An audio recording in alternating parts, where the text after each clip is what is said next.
Before we dive in, we want to provide a trigger warning here for anyone that may not be ready to hear some of the real and raw shares from someone else's personal breast cancer experience.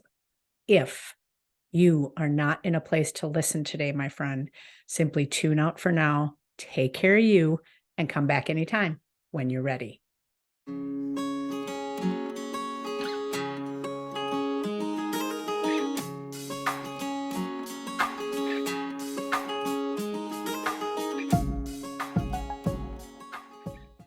Hello, everyone. Welcome back to Heal Inside and Out. We are going to talk about all things implants today.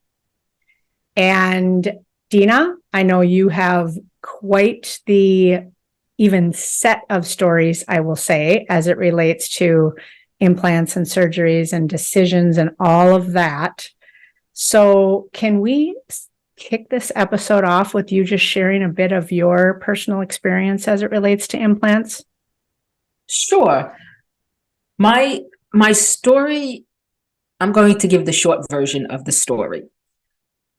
When I was diagnosed and I went through the first round of chemo, then 4 months later, it was my surgery plan. And I needed a mastectomy. I chose to do a bilateral mastectomy. And how the surgery went was my surgeon said there was a breast surgeon and there was a reconstructive breast surgeon in the operating room at the same time. So the breast surgeon did the bilateral mastectomies. The reconstructive surgeon went in and did something called tissue expanders. And that was his protocol. Some women will go to surgery, have a mastectomy or bilateral mastectomy, and they automatically put the implants in. My surgeon did not do that. He does tissue expanders first, which gets the body ready to house, so to speak, the implants. So once the tissue expanders were in, I had to go back every week to get them filled up. So my boobs were getting pumped up like bicycle tires. That's the joke that I made it to be. Bicycle tire. I got to go in for my tire pumping up is what I would call it. And can I ask you, did you decide in advance with the guidance of your surgeon as to how full they needed to be based on previous size or new size you wanted, or what was that? Yes, actually, that's a little bit of a joke sometimes between the patient and the surgeon is what size you want to be. I wanted to be the size I was before, which I was in between a C cup and a D cup, which was about 600 milliliters, cc's, nursing terms, medical terms, I should say. Wow. So every week, his nurses would fill them up, and so they got to the amount that they needed to be. And that took quite a few weeks. And then those tissue expanders stay there for about 3 to 4 months because it's preparing the body to stretching so that the implants can go in much easier. And I'm going to be very honest, and this isn't really to have our audience be afraid of this because it is protocol, but they were hard. They were like two softballs. You know, the fluid, because everything was tight. Wow. And yeah, and they were very round looking. They literally looked like somebody stuck softballs underneath my skin. So like I said, that stayed there for 3 to 4 months. And then you go back in for another surgery. And they take out the fluid, they take out the tissue expanders, and now they put in my implants. And my implants were textured implants. They had like a fuzzy feel to them. And the reason I chose them, I could have had, smooth implants or textured implants. And the way my body shape was, the doctor said the textured implants would make you look more natural. And they did. Okay. And I was fine with them. And then that was good. And then I had a couple of more little, I wouldn't say little surgeries. I've had nipple reconstruction, because at that point, the decisions that I was making, I made them with my husband, not even with my daughters. It was between me and my husband, the decisions that we made, that I wanted to look like me. And I know there's women out there that go completely flat. They don't want implants. There's people who make the decision, you got to put me under, you got to take breast tissue out. I'm not waking up without boobs, so they put the implants in right away. So there's multiple decisions we have to make here.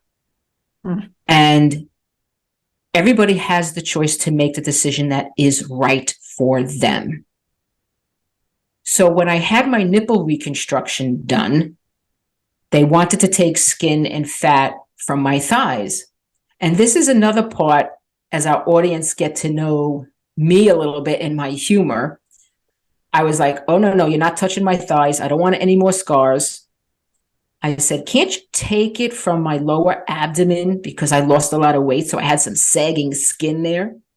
So my thought process was, hey, I get new boobs, they don't sag, and I get a tummy tuck all at the same time. I'm laughing because you're laughing, and I love that you can find humor in it, right? I do. In a big, hard decision. I do. And that truly got me through my breast cancer journey and till this day. So 2 years later, I'm faced with another decision about implants. And I was devastated at this. I got a letter along with a phone call from my doctor that said my implants were recalled.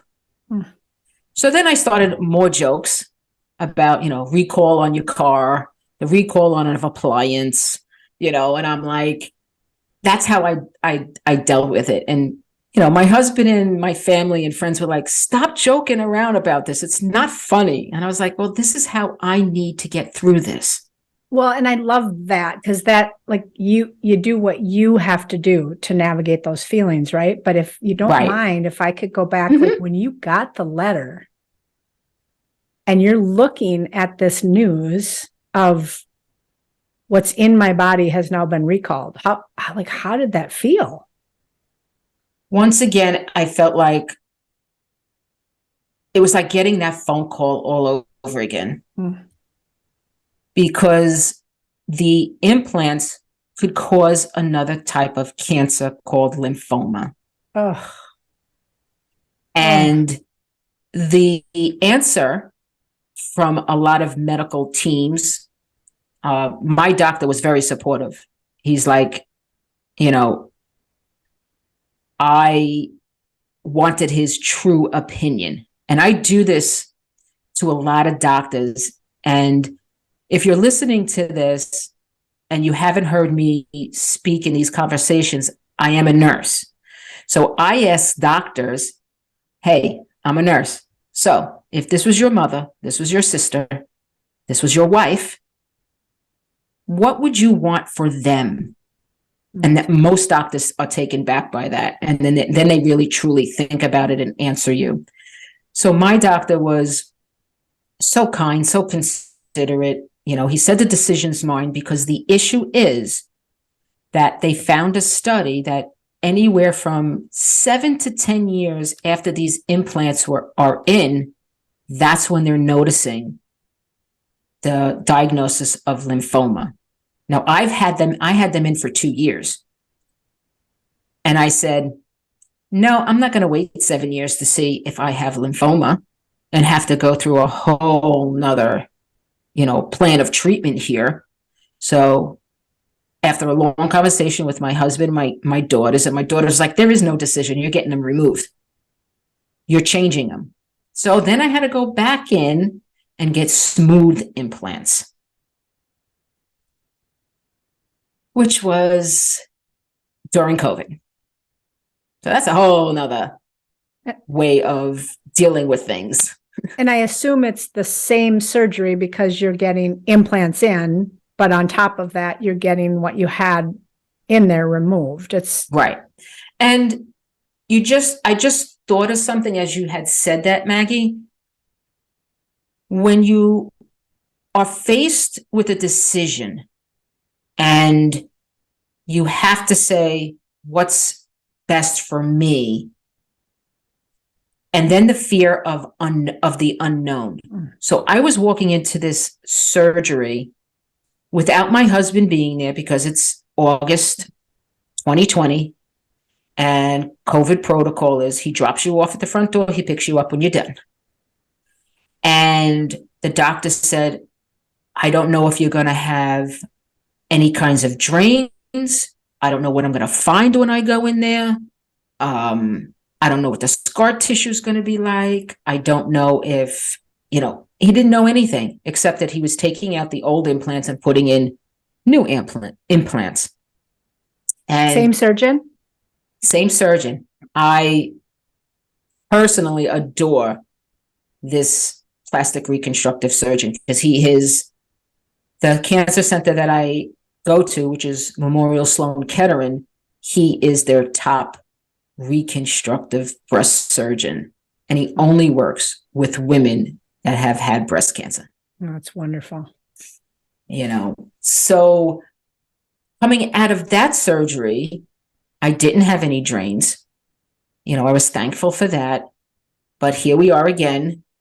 My life hit a brick wall again. And, you got to go through certain exercises because, it's chest surgery. And everything was going great till today, where I'm faced with one more surgery because, which I didn't know either, was that the way they sew implants, not that they sew the implants in place, but they sew the skin and the tissue underneath in place. And there's kind of like a pocket on each side. Well, that pocket ripped open and I actually felt it rip. Was it painful or just like creepy? It wasn't right. It wasn't painful for me, but it was creepy because you heard like a rip and then like a thud because my implant wanted to move into my armpit. Okay. So they do kind of fit. They kind of put themselves in this little pocket. So they're not nice, full breasts like I had, and I was joking around about that. I got new perky boobs. Now they're sagging to the side a little bit, so to speak. And I assume that impacted when you were like laying on either side in your sleep or just like leaning over on the couch or you. It was actually, yeah, you are 100% correct. I was playing on the floor with my dog. So I was laying on my side. So I went to the right side and I heard it happen. And then 2 days later, I don't know why 2 days later, but exactly 2 days later, I was playing around with the dog again. But I didn't do anything except to roll over. And then the other side happened. And I am faced right now with finding somebody who will do what we call a revision surgery. And I want our listeners to know that not every doctor out there will do a revision. All right. I happened to move. I went from New York to Florida, and the few of the surgeons that I've been seeing, one said, I'm not even going to look at you. I don't do revisions. I don't do somebody else's work. Second surgeon was like, wow, he did a good job, but I'm not going to do it because it wasn't my work. So I don't do revisions either. So Dina, is a revision revising a different surgeon's work period like that? Yes. People interchange that word, but certain doctors will say, I will not do a revision because it wasn't my work to begin with. because that's what it is. It's a surgical revision, and right now I have a call out to my surgeon back up in New York. So I'm waiting to have that appointment with him. And now I'm faced with the decision of, do I fix the pocket? Do I replace the implants, or do I go flat? So this whole process of implants from April of 2017 till today, I am still faced with making decisions about implants. From that April date to today, how many total surgeries? This one would make my 5th surgery. And you've always said too, this is obviously a very personal thing. It's different for everybody, but also that key point that we all have a choice, right? Yes. My question for you is, if you look back, experiencing what you've experienced, learning what you have learned, knowing what you know, would Yes. you make a different decision? I'm going to say yes. And, hindsight's 2020. If I should have done this, could I have done that? What if I did that? It's that game. But what I know today, and excuse me if I get a little emotional, what I know today is I would have went flat. Wow. Because I put my body under trauma every time I have another surgery. Right. And there's, I'm under anesthesia. There's scar tissue. There's, preparation for it. It's just like when, then you play that mind game of, all right, I'm already up to almost my 5th surgery. When's going to be the next one? And the issue is some people get their implants, and I want our listeners to know that some people get implants and they never have a problem with them. Never, ever, ever have a problem with them. They can be in for 20 years or so. But it seems like with me and what my body's doing, it seems like it's every 2 years, year and a half to 2 years or so, something else is happening that I have to make another decision for another surgery. well, and that said, I always love your wisdom. And coming out of an experience like this, you get a lot of wisdom and experience and learnings, right? But you're also a coach in this. And yes, my question to you is, what would you share with our listeners, and do you share with your clients that are facing this decision? There's a lot of different things that I share, not only for myself, but with my clients and even people in general. Don't be afraid to make the decision for you. You don't make this decision for what my husband might say, what my partner might say, what my kids think I should do. All right. It's very personal. We're very vulnerable. So what I want to share is, people need to have this feeling. They need to have these emotions. They need to get them out. And how I got a lot of these emotions out, along with some of my clients, was journaling, meditation. I'm an exercise person, so going for a walk or being out in nature is what helped me calm my thoughts down and sit with it for a while before making a decision. Speaking to other people, whether it's younger women, older women, it doesn't matter, but somebody who has gone through this.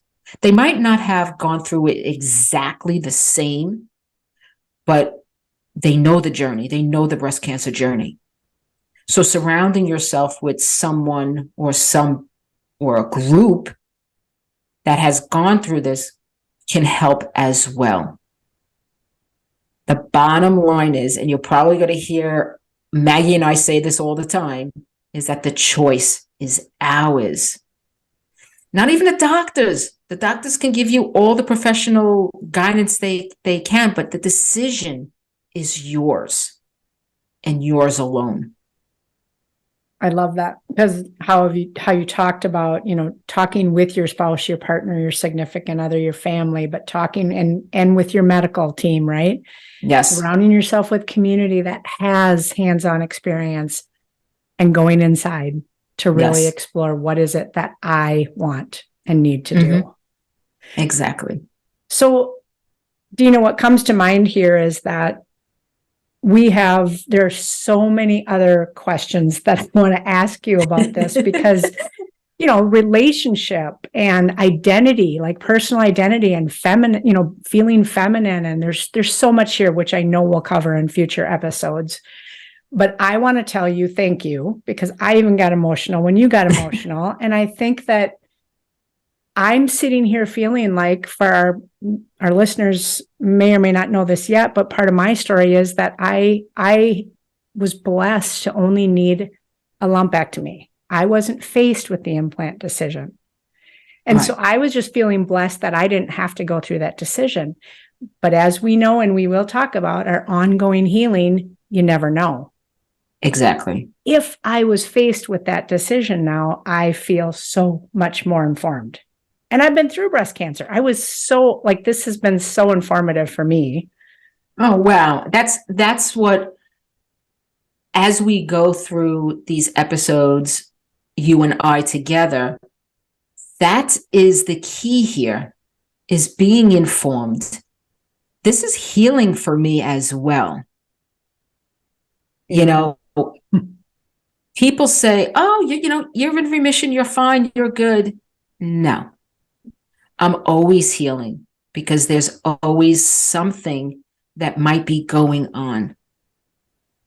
And the truth of the matter is that it's nice to get these feelings out. I'm not alone. And our audience isn't alone, and you're not alone. We are here for each other. Perfect note to end on. Thank you, Dina, so much. No, thank you. I appreciate your share. Until next time, thank you. Bye-bye. Thank you for joining us. We hope you found value in today's episode. And remember to share your real and raw insights with us by going to healinsideandout.com, where you can also find additional information and resources.